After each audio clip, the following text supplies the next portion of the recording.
Our lives today are enhanced by technology, but the foundations for our extraordinary high-tech world don't just come from the West.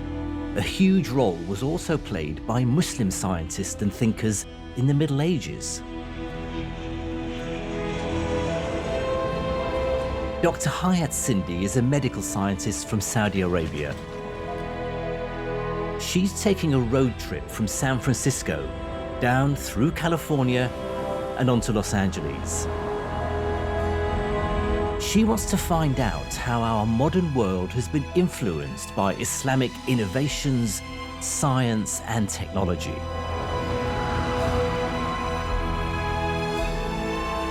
From the way we use computers to the way we make maps.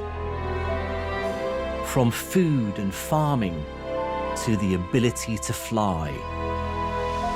And from the study of sight and delight to the science of stars and solar systems.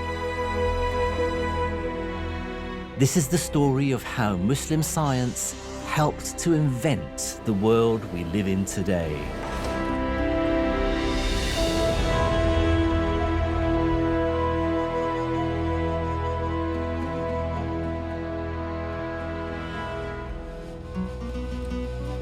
Islam's golden age is said to have started during the rule of the Abbasid dynasty in the middle of the 8th century.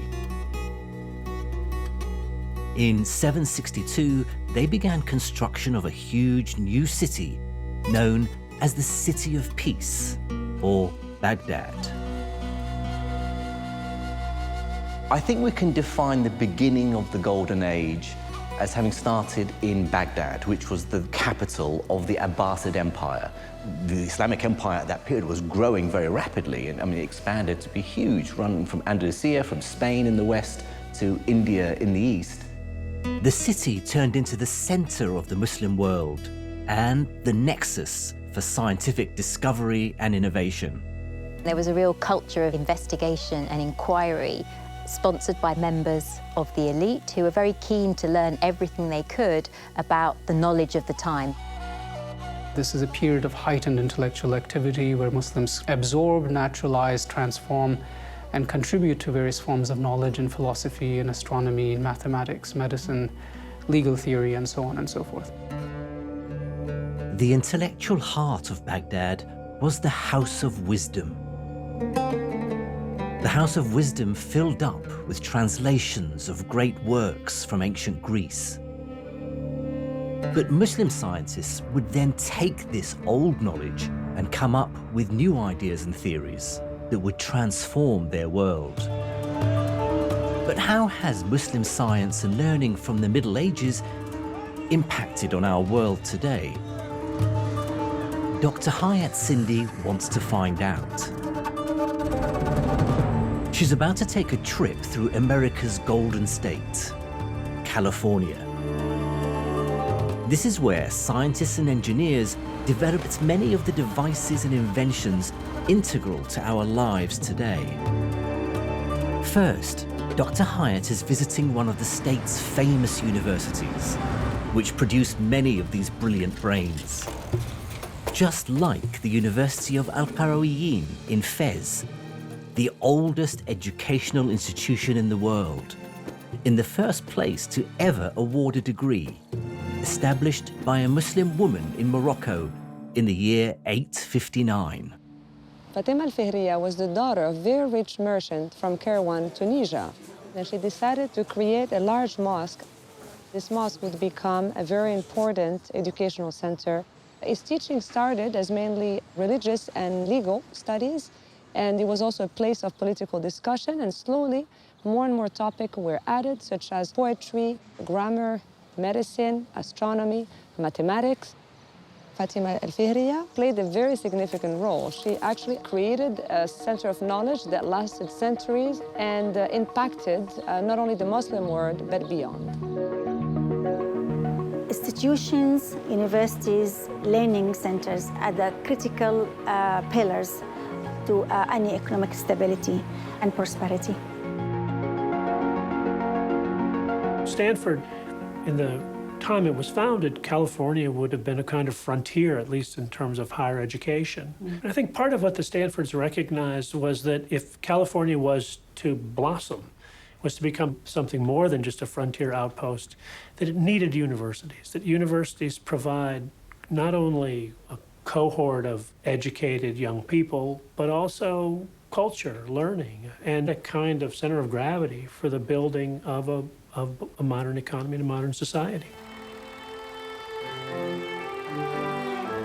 In the second half of the 20th century, Stanford played a key role in California's boom in computing and electronics. Famous tech companies like Google, Hewlett-Packard, Instagram, and Netflix were all founded by graduates of the university. One of the fundamental beliefs of Stanford is that a computer scientist or an engineer who has also studied history and literature, engaged with ethical and philosophical questions, will not only be a better person and citizen, will also be a better engineer or computer scientist. We need to really encourage the culture of education, the culture of innovation, the culture of practicality, the culture of how we link that to the humanity, how we feel our challenges, and try to channel that from the start to have that impact in our communities. The desire to learn is just as important as it was 1,000 years ago. But today, it's not just us who are learning. We're now surrounded by technology that thinks for itself. Whether it's computers or sat-navs, smartphones or smart speakers, devices we use at home, work, or just out and about. But how do they think? What makes them smart? It all comes down to mathematics. And it all started in Baghdad. Muhammad ibn Musa al-Khwarizmi came from the fabled city of Khiva, which is today in Uzbekistan. He moved to Baghdad to become one of the leading scholars at the House of Wisdom. Al-Khwarizmi invented rules for mathematical formulas and detailed the steps to solve equations. And it was the Latin version of his name, algorithmus, that gave us the word for these logical steps, or algorithms. He was a mathematician. He was following in the footsteps of earlier Muslim mathematicians. He's particularly associated with the development of algebra. He is essentially the father of algebra. He wrote a textbook in the early 9th century in Baghdad. In that book, he describes how to solve equations, the stuff that we learn at school, x plus y. Now, before Al-Khwarizmi, people knew about solving quadratic equations. The ancient Greeks, even the ancient Babylonians knew about it. But they were solving them for specific examples. For Al-Khwarizmi, he said, no, I want to give you a general set of rules as to how you solve any quadratic equation. That set of rules became known as the algorithm. So just how important are these mathematical sets of rules in our lives today? To find out, Dr. Hyatt is meeting a software engineer who spent years working on algorithms for Google. What is an algorithm? It's basically a way to go from a question to an answer, if you will. It's about transforming an input into an output. And it goes through functions and it goes through computations. And eventually it says, here's what we think is a great answer. Honestly, I don't know how I would live my life in a world where we didn't have algorithms to help me find the things that I need. So what is the future for an algorithm, and how we can use an algorithm to enhance the life or the environment situation in a developing world? I mean, it's a really good question. And so one example from my Google days was that when you live in a fairly poor community, you may not have access to information in the same way that you have in a more developed country. And now say that you're a farmer, wouldn't it be very helpful if you could know what the weather forecast was? If you could go online and do some research about, hey, it's going to be an unusually cold summer, what should I do to protect my crops and actually have a good yield? And just the fact that you can now go to a search engine and get that answer and a pretty good answer in a matter of seconds, that's amazing. It is amazing to know from somebody like Frederick, how can we use data to help our mothers and fathers and even our children to live a quality life.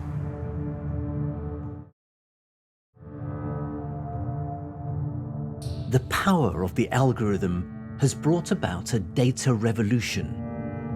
But during the golden age of Islam, Muslim scientists also used data to help make sense of the world around them.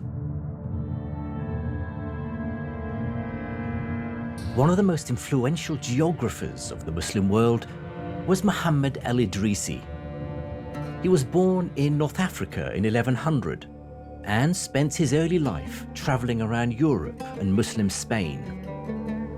Muhammad al-Idrisi was one in a long line of Muslim geographers who wrote descriptions of the world. These are sometimes described as road books or manuals for travel. In 1138, al-Idrisi was asked by Roger, the northern king of Sicily, to create a collection of maps using knowledge that had been gathered by merchants and explorers.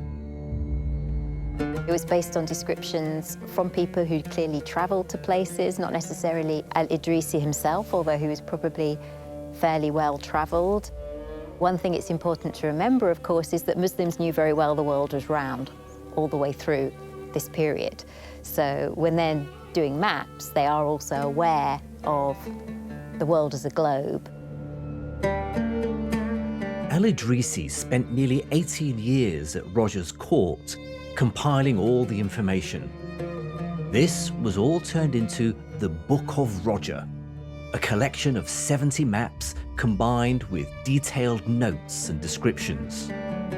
When put together, the maps became a plan of the world, stretching from Spain in the west to China in the east, from Britain in the north to Africa and the Middle East in the south. The Book of Roger gave more information about people and places than any other medieval map. And this remained so for the next 3 centuries.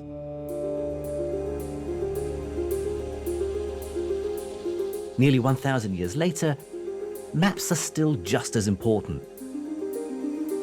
But they're being collated and delivered in a very different way. Dr. Hyatt has come to the center of San Francisco to accompany at the cutting edge of mapping today. Mapbox is a tech company who make custom online maps for platforms and websites like Facebook, Lonely Planet, and Snapchat. The amazing thing about al-Idrisi was he took a systematic approach to compiling various sorts of information and putting them into a map. And that map was used, actually unedited, for hundreds of years afterwards. He collected information. It wasn't just geographic information about what the landmass was, but it was information about the people who lived there and the climate and the practices. He was in Sicily and people were traveling back and forth, and so he'd interview them and say, what's going on there, what's happening, what's it like? And that would be equivalent to what we call crowdsourcing. And they were able to tie all those things into location, which is a very powerful concept that we see today. Modern cartography is very dependent on how we amass huge arrays of facts and information. The big change since in the last 1,000 years has been in the ability to collect data very, very quickly. Now we all carry around in our pocket the possibility of mapping. We all carry phones which know where we are and can send that, can trace that and send it back. For the developing world, that gives you the ability to really start to understand, diagnose, and act on a lot of the development issues. It's very crucial to know because there is no limits, which is amazing. You make me fall in love with this type of technology. Data is powerful, information is powerful, and we can build in that to enhance and to refine how we be connected for the rest of the world and how we can have some aids and some help and support. It's all about how to live safely and in a secure way.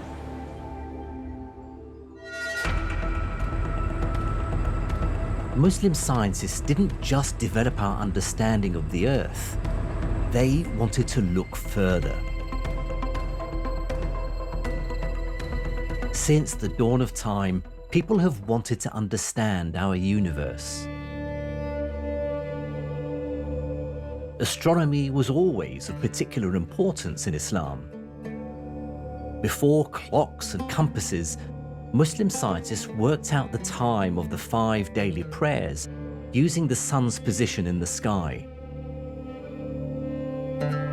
They also determined the direction of Mecca from any location by examining the position of the sun and the moon.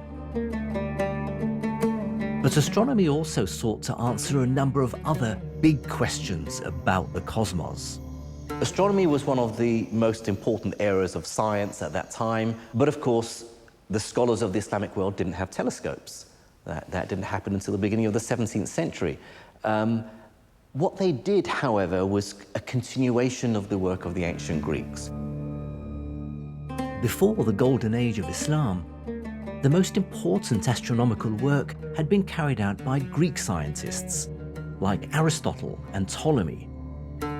Ptolemy's astronomy had improved on Aristotle's work, but there was still great tension between these two scientists and their models of the universe, both of which still had the Earth at its center. What Muslims did is that they tried to resolve this tension. There were certain elements within the astronomy of Ptolemy that were problematic. So Muslims were basically modifying these astronomical models to give better predictive capacity while resolving the problems that were introduced by Ptolemy. And so Muslim astronomers created their own new models of the universe, which would lead to the way we understand it today, with the sun, not the Earth, at its center. Scientists like al-Sufi looked further at the stars and produced the beautiful drawings of the constellations and galaxies. Al-Sufi conceived new explanations for the movements of heavenly bodies. And al-Bayruni and al-Battani produced great astronomical tables, which will be quoted 500 years later in the work of Western astronomers like Copernicus during the European Renaissance. So if you look at Copernicus's great text, De Revolutionibus, there are tables of star charts written in Arabic because Copernicus had access to Arabic writing, Arabic text on astronomy. And then they were later used by many explorers. People like Marco Polo and Columbus were using star charts developed by astronomers in the Islamic world. Dr. Hyatt is meeting Professor of Astronomy Alex Filipenko at the historic Lick Observatory up in the San Jose Mountains south of San Francisco. When I was a child, I used to wear a cardboard on top of my head. I was imagining I was walking on the moon. Yes. So why is that most children are fascinated by astronomy? Well, astronomy is amazingly appealing to children and the youth because everyone has looked up at the stars and marveled at their beauty and wondered what relation they have to us. Tell us a little bit more about the Islamic civilization during the Golden Age, especially in astronomers like al-Battani. They made measurements of the positions of stars and they tracked the motion of the sun and the moon. And this all became the basis of what we call modern astronomy. It influenced people like Copernicus, who then influenced Kepler and Newton, and here we are with Newtonian physics that goes, in a sense, all the way back to those ancient studies. And the contributions of those astronomers are commemorated in a number of ways. Many of the brightest stars in the sky have names that bear an Arabic origin. And the 24 craters on the moon are named after Islamic scholars. Today, astronomy is being used not only to understand our universe, it's also giving rise to interplanetary exploration and space technology. But this spectacular science would never have scaled such heights without the astonishing work of Muslim astronomers.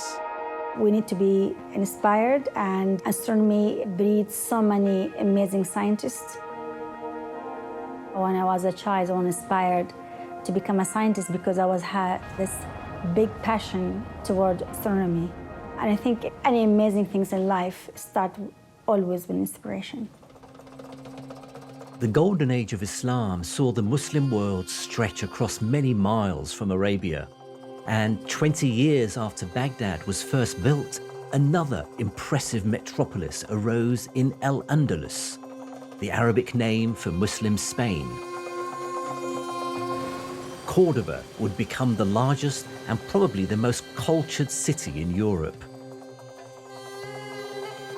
At its center stood the Great Mosque, an architectural masterpiece built from granite, marble, onyx, and jasper. Al-Andalus was also known for the great strides made by scholars in the science of agriculture. There was already a good understanding of soil crops and botany, and the use of plants and herbs for food and in medicine. But scientists also worked out how to bring new plants into Muslim Spain and maximize their production. Many crops were introduced to the province, such as rice, sugarcane, almonds, and oranges. All of these crops needed sun, soil, and plenty of irrigation. So, Muslim scientists improved on the Roman methods of getting water from the rivers. They very much built up the irrigation infrastructure in the parts of the Islamic world that they controlled with a number of different techniques, including underwater channels of various different kinds. They were also very skilled in developing water wheel technology to raise water from rivers up to fields and from one terrace to another. The Noria was a wheel fitted with buckets that picked up water and sent it to gardens and cultivated land. It was the Muslim world where water wheels were first used on a large scale for both irrigation and urban use. The idea of using technology to grow crops on an industrial scale has inspired the way they do farming today in California. Here at Wolf Farms, they are using a cutting-edge irrigation system, sending water through pipes buried below the surface, known as drip. Before drip was brought to California, it was flood irrigated. And so now with drip, we're not only using less water, but we're producing more. Amazing. So I'll give you a couple of examples. Processing tomatoes. Before drip, we were using probably 42 inches of water per acre. Today with buried drip, we're putting on about 28 to 32 inches of water per acre, and our yields have doubled and in most cases tripled. And that's just in that one particular crop. We have professionals who are reading soil moisture monitors, looking at crop water use, making recommendations for that water. In our deep wells, we have technology there that we can look at each well and determine how the water is being pumped, the efficiency of the plant. It's eye-opener for me to be here in the Wolf Farm in California to learn about how they're shaping the future of agriculture. Agriculture is a key challenge that we need to address. And that's what would like a huge encouragement from the younger generation to get involved in something so amazing. Agriculture wasn't the only science that was stimulated in Muslim Spain. There was another technology that took its first steps here too.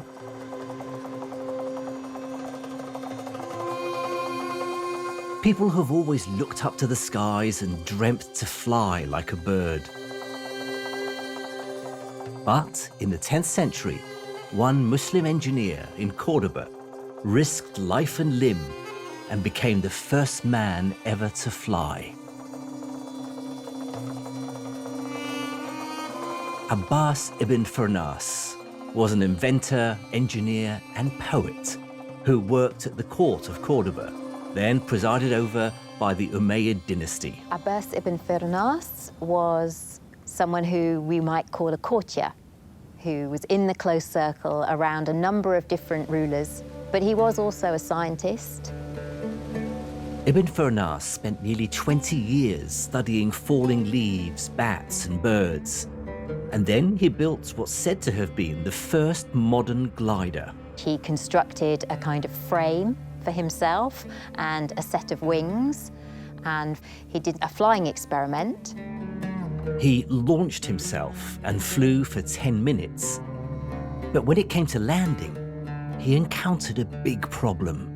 What subsequently happened isn't entirely clear. Some accounts say that he fell rather heavily and injured himself. But it was a very interesting experiment, thinking about aerodynamics, thinking about wings. But why did he land so heavily? Abbas ibn Firnas thought back to his observations of nature. And he wondered if it was because, just like a bird, his glider needed a tail. He'd been looking at birds, he'd been looking at the way objects fall, so in a sense he'd been thinking about gravity, and he'd been thinking about ways in which you can get around gravity. Dr. Hyatt's journey across California has now brought her to Los Angeles. Her first stop is Santa Monica Airport to find out what really happened to Ibn Firnas when his glider crashed on landing, and why tails are so important for flying. Abbas ibn Firnas, he was the first man to fly. And he said, maybe I need a tail to slow the landing or the distance so he can land safely. As a pilot, do we need a tail for the airplane to descend safely? We do need a tail. The tail actually gives us pitch control, which is one of the most important things for flying. Airplanes have ailerons that control the roll of the aircraft. They have elevators which control the pitch, and birds do the same thing with their wings and with their tails. So if you don't have a tail, you're not going to be able to control your speed through the air. So what I suspect happened is he ended up getting into a nose-low attitude and ended up speeding up, and then had that really, rough landing. And he was right. If you pitch up a little bit, or even get the airplane or the glider to stay more level, it's not going to come down so quickly. It's not going to speed up so quick. Abbas ibn Firnas in the 9th century, who made actually the first model of airplane. He learned from the nature surrounding him, from a bird, that he need a tail to fix in his model to be able to land safely. So this is a great message for us as a scientist and as an innovator, to observe the nature around us, to enhance our innovation, our science, and our discovery. One Muslim inventor, Ibn Firnas, laid the foundations for a means of transport we couldn't live without.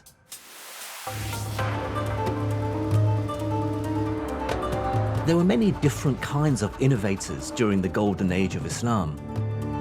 Groups of scholars who worked together, like astronomers at observatories or mathematicians at the House of Wisdom. But the golden age also saw some incredibly talented individual scientists who really pushed the limits through meticulous scientific methodology. Extraordinary intellectuals like Ibn al-Haytham, who lived in Egypt's capital, Cairo. Ibn al-Haytham is probably one of the most famous scholars of the medieval world. In fact, one of the greatest scientists who ever lived. He was an astronomer, he was a mathematician, he was an inventor, he was an experimentalist. Many historians of science now look at Ibn al-Haytham and regard him as one of the earliest true scientists, because he was conducting science in the way we do it today. That he would come up with a theory, a hypothesis, and then he would test it experimentally. And if his experiment didn't agree with the theory, he threw it away.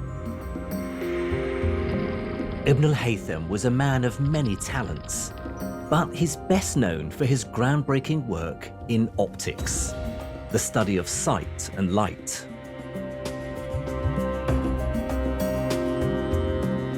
The ancient Greeks believed that the way we saw was because rays shot out of our eyes, lighting up objects. Ibn al-Haytham thought that light entered the eye rather than leave it, but he wanted to rigorously test his hypothesis. So he built a chamber with a tiny hole in the wall and placed a lit candle outside it. He observed how the light travels and forms an image. He worked with pinhole cameras, a camera obscura, which had been invented by ancient Chinese. So he would have a tiny hole in this box and have light shine through it and then project an image which is upside down on the back wall. What he did essentially, which we think is pretty trivial today, but he proved that light travels in straight lines. And he used that idea to develop his theory of vision. Ibn al-Haytham's experiment demonstrated how light rays reflected from an object. But he also understood that the brain was needed to process the image and allow us to see.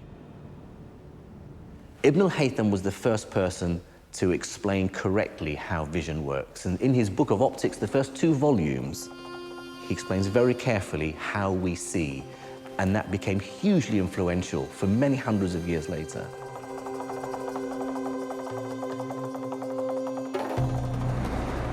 The boulevards of Beverly Hills may seem a world away from medieval Cairo. But this vision center in Hollywood is bringing the knowledge of Ibn al-Haytham right up to date. We consider al-Haytham the father of optics because he is the first one who truly understood that seeing takes place in the brain instead of the eyes. So we have built our inventions and our technology based on his theory of optics. This simple lens can actually help a person walk straight. It can help them with their eye-hand coordination and their depth perception. But over the years, we've made it more and more sophisticated. And so we've used optics to help patients who've had concussions, brain injury. There are many cutting-edge tools and technologies available to optometrists today, but they still owe a huge debt to Ibn al-Haytham and the painstaking practical work that he did as a scientist. The more you know about him, the way he was conducting his experiment and the way he went about his findings is so remarkable. He put his observations, his experiments before theory. So that's what I admire about him, and that's what we need from the new generation. Excellent healthcare and medicine are vital to our busy modern lives. But the story of modern medicine started with a Muslim polymath 1,000 years ago during the golden age of Islam. Ibn Sina, known in the West as Avicenna, was one of the great physicians in Islam and one of the most amazing medical scholars in history. Ibn Sina was born in the village of Afshana, near present-day Bukhara in Uzbekistan. During his lifetime, he wrote nearly 100 books, one of which, the Canon of Medicine, was translated into Latin and became the standard medical textbook in Europe for centuries. Ibn Sina was the first to recognize tuberculosis as an infectious disease, and he invented the practice of quarantine to limit its spread. Dr. Saleha Ahsan is an emergency doctor who's worked in Kashmir, Libya, and Syria. She's seen just how relevant the ideas in Ibn Sina's book still are in work today. If you are thinking of medicine, you also have to think of research, of innovation and moving forward. And Ibn Sina, he went and learned and read and saw what was out there and brought it together. How he discovered tuberculosis, I think, is phenomenal, because for us, we have blood tests, we back it up with a chest x-ray, and he didn't have all that. It was his pure knowledge, and he identified the contagiousness of it. I think it's just ingenious. Ibn Sina, he laid the foundation of many different serious, important discovery, like infectious diseases, like anatomy. He documented in such an amazing way. My advice to the young generation, always combine research and innovation with medicine. Dr. Hyatt has 2 more places to go in Los Angeles. They're both companies working with technologies whose origins can be traced back to an ingenious Muslim engineer in Turkey.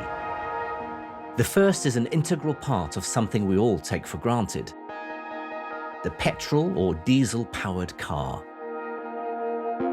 It's been estimated that there are over 1 billion cars driving in the world today.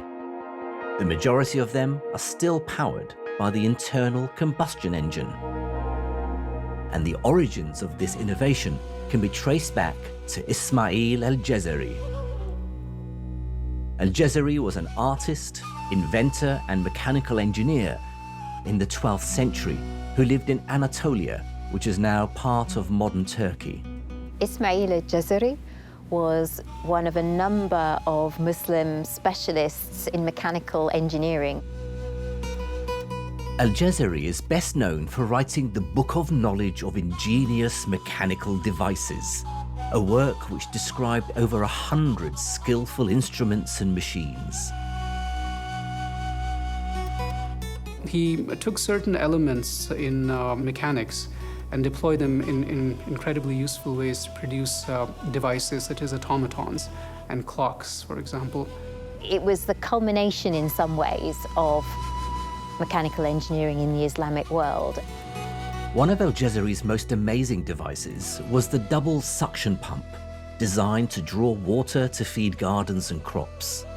The pump sent water up the delivery pipes by converting rotary motion, the spinning of the wheel, to linear motion, the pistons moving from left to right. It's one of the earliest examples of transferring circular motion into linear motion through a series of gears. The sort of thing that we would be very familiar with these days, just looking at an old steam train's wheels, for example. This stroke of genius was vital to modern engineering. It would become an important part of the mechanism inside the internal combustion engine, the machine that powers most cars today. Dr. Hyatt has come to one of the premier auto dealers in Los Angeles to see how the car engine still relies on al-Jazari's conversion of motion. This is just a cutaway. This is not the entire engine, but this shows you the piston, the connecting rod, and the crankshaft that takes the up and down, the linear motion into rotational motion. So in a gasoline-powered engine, you have fuel and air that get introduced into the combustion chamber. A spark plug will give you the spark. When the explosion happens in this chamber, this thing gets pushed back down. So the pistons will have an up and down motion. The crankshaft then translates it to rotational motion and then sends it out to the wheels.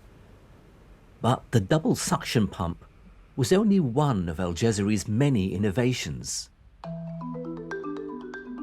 Robots and self-operating machines may seem like something straight out of modern science fiction movies, but al-Jazari was one of the first people to come up with the idea of a device that could substitute for humans. He created a design for a musical robot band to entertain guests at royal parties. When water flowed into the boat, it made wooden dancers and musicians perform.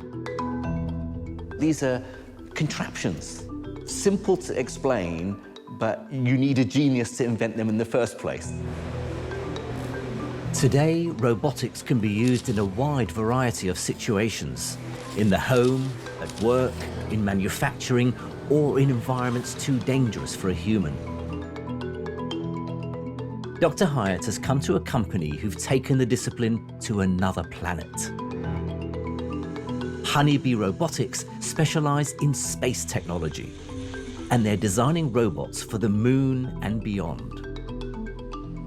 So you can tell us more about why we invented machine. Sure. So robotics are really in everything. I mean, your toaster will have some robotics in it. And these are robots, even though they're not what people would traditionally think about as robots when that word comes to mind. So they're built for a lot of different reasons. Some are for exploration, going to areas where people can't explore, and some are just to improve lifestyle.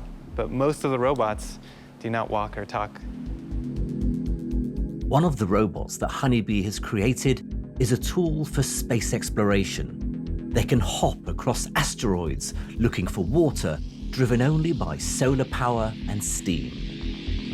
This particular drill is designed to land on asteroids and be able to walk around a little bit on them. The most interesting thing about this is its ability to drill into these asteroids and extract water, if it's there, and then reuse that water as fuel so it can actually leave that asteroid and go to another asteroid and do sort of infinite exploration. Robotics has come a long way since Al-Jazari's original design for a musical boat. But this extraordinary science still depends just as much on big ideas and great leaps of imagination. Robotics and artificial intelligence are part of our life in every aspect. We do need artificial intelligence for places that we cannot go and want to explore. It's going to be a huge part from our lives. And this is the way forward. Ismail al-Jazari died in 1206, aged 70. His ideas and inventions were another example of the importance of Islam's golden age. But just half a century later, this extraordinary period of history would be ruptured by a monumental event. The Mongols, led by Genghis Khan and his descendants, were already conquering much of Asia and Eastern Europe. In 1258, they besieged and captured Baghdad, the jewel in the crown of the Muslim world. It was said that so many books from the city's libraries were thrown into the river Tigris that the water ran black with their ink. Many historians call this moment the end of the golden age of Islam. 5 centuries of amazing ideas, learning, and innovation. But the work of Muslim scientists would have a huge influence on the European Renaissance and on the history of the entire world. People used to say that after the 14th century, Europe rose from its dark ages by rediscovering the glories of the classical age. But in fact, the European resurgence was powered just as much by ideas inherited from Muslim science. When we think about the Renaissance and the great scientists, people like Galileo or Copernicus, they would have had access to Latin translations of Arabic texts. So clearly, a lot of these texts then fed back into the Renaissance movement. But the science that came through to the European scholars wasn't just ancient Greek knowledge translated into Arabic and then on into Latin. The Golden Age's Muslim scholars took the wisdom of the classical world and then developed, transformed, and improved it. Muslims and those they were collaborating with didn't just reverentially transmit information.